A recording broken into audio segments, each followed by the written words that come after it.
Welcome to the 2018 James FIERO Styling Awards. These are your rules. Collaborate with your team to create 2 looks that go with your assigned theme. Your assigned theme is just a general guideline to follow, so get creative and think outside the box. Photos will be shot from the waist up, so only focus on this area. You may use the clothes the models have, plus additional fabrics and materials to create a wardrobe. You must consult with your model and be mindful of their wishes in regards to changes to their hair color or cut. Work with what they're open to and get creative to make it work with your theme. You have 5 hours to work on hair, makeup, and styling for both models. When the 5 hours is complete, you'll head to Concept 7 Studios to shoot the photos with Frank. You'll have 45 minutes to shoot both models. Use the provided materials and any you may have brought if you wish. You have a $100 budget to use how you'd like. So we can leave. You can leave. You'll have 5 hours, $100 that you can go off and get anything you may need. Keep that in mind with wardrobe, fabrics, hair extensions, colors, paint. Most importantly, have fun. You ready? We're ready. You're overthinking it. Your theme is digital. Digital. Industrial.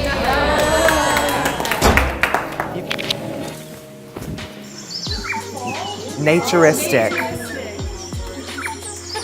can use any of the items on the table. You'll have a reminder of what your theme is, plus all the rules on the back. Your $100 gift card that can be used. You have 1 hour to kind of come up with anything you'd like to do to make it your concept, and then 5 hours to complete your 2 looks. You ready?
All right, we're here at Concept 7 Studio. Frank is taking the photos. Come on back. Let's see how it's going.